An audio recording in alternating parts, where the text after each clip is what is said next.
runs, but also his ability to extend plays and get away from his pass rush.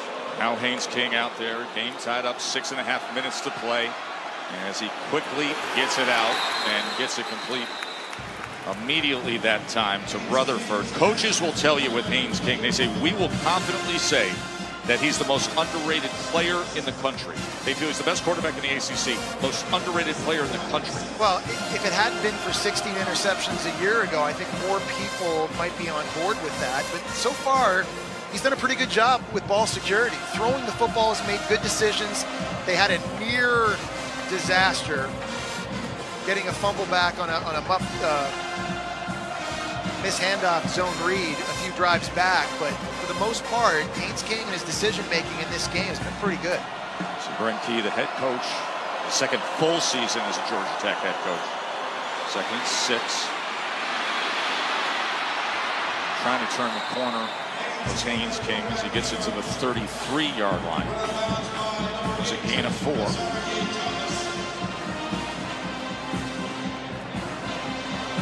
At this point here, doesn't it just kind of feel like which of these defenses can get a critical stop and get it back to their guy with just about 5 minutes to go in the game? Georgia Tech's had success running it in a whole lot of different ways right here. Can Florida State in their front 7, can they match that physicality and get a stop? This is a big, big play in this game. 3rd down and 2.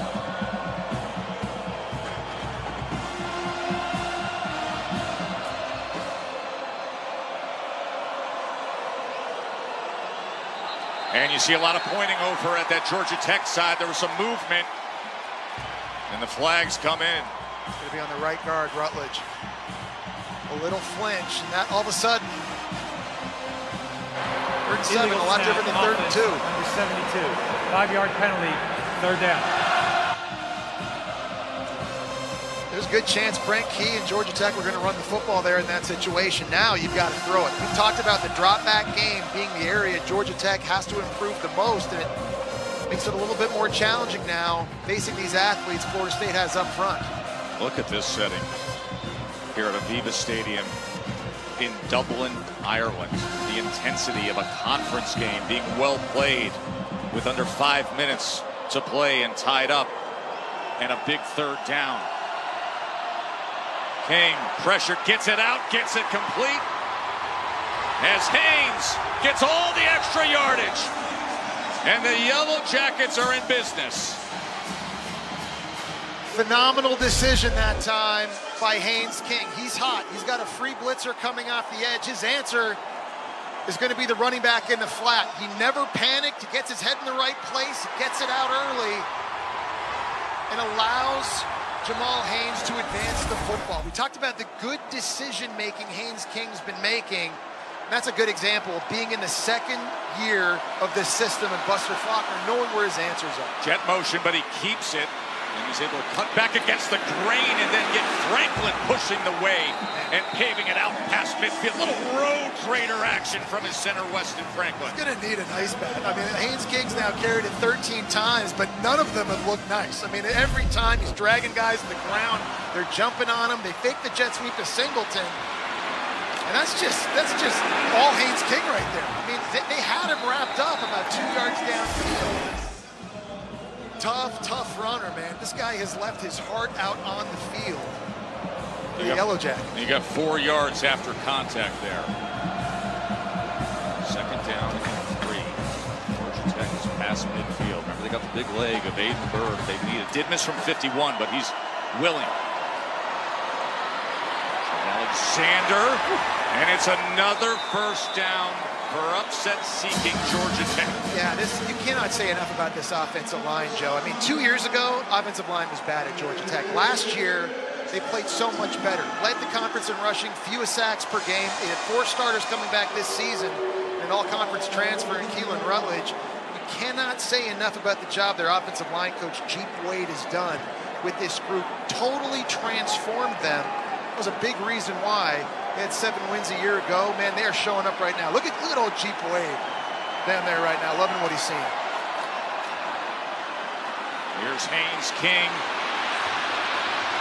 Chased to the outside on first down by Conrad Hussey. 2:32 to play. Both teams have all 3 timeouts, Jesse. Yeah, and you were mentioning a second ago, Aiden Bird, the kicker for Georgia Tech. Joe, he made a 62-yarder in the spring game. So technically, Georgia Tech is already well within his field goal range in this one. Yes, he did miss earlier from 51, but he's got plenty of leg, and you got to be careful now if you're Haynes King, because you're already within the range. So no sacks, can't take tackles for loss. For the Yellow Jackets, driving at the Florida State 39-yard line. Haynes King has had some real big moments. What will he offer up here? Jamal Haynes. Wow. Close to that line to gain. Well, DJ Lundy with the tackle. Yeah, no doubt. Georgia Tech here, they just want to play power football, pulling guys going downhill. They're going to try and bleed this clock as long as they can. They're getting further and further into Aiden Bird's field goal range. Try to keep the ball centered. The 3rd and 1. We've seen this Georgia Tech offensive line, Joe. They've won time and time again. Can they do it once more here?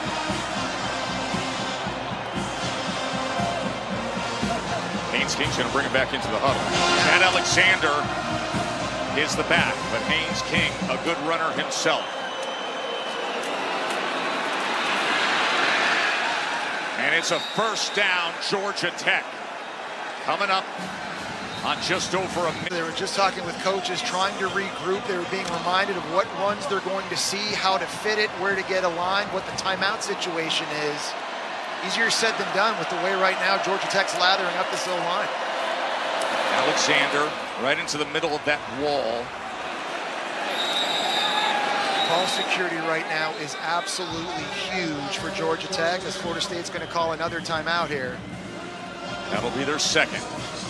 Pull up a big upset. Oh, the ball is out! Haynes King scoops it up and being chased down, and they lose yardage. Singleton was coming in motion, and a mishap sends Georgia Tech back. And that is a huge unforced there by Georgia Tech. You're right, Joe. I think Singleton in motion. I think Haynes King lost the football. Looks like it just kind of crept up on him, hit him in the body. He tried to scoop it up and make something positive happen. Marvin Jones Jr. there, Shaheem Brown, able to make a massive play for Florida State's defense. Florida State used their last timeout, but that motion by Singleton, that was costly. It's a loss of 11 yards. And now the ball back to the Florida State 39-yard line. It's crazy about that because they have jet motion virtually on every snap, every play. They do that all the time in practice. They do it all the time in games. And to have that happen at that moment just could not have been worse for Georgia Tech. And now if you're Buster Faulkner, the play caller, offensively, you go from, hey, we got to run the ball in center and try to kick this field goal. Now, you're not throwing to the sticks, but you've got to throw or run the ball and get a big chunk of yardage back to give your kicker, Aiden Bird, a chance. So that mishap puts them in a compromised situation. They get it quickly to the outside to Singleton, and he drives his legs inside the 30, back to the 20. Aiden Bird has a chance to be the hero.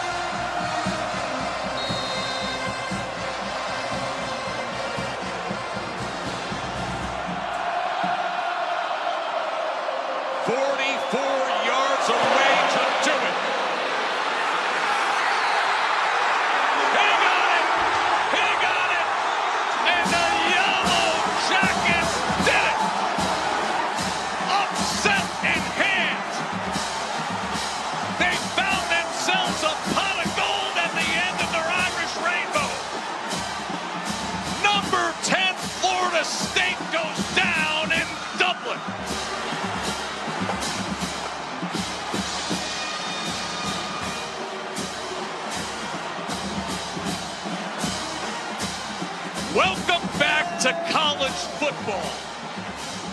Reserve your Saturdays from here on out and just enjoy it.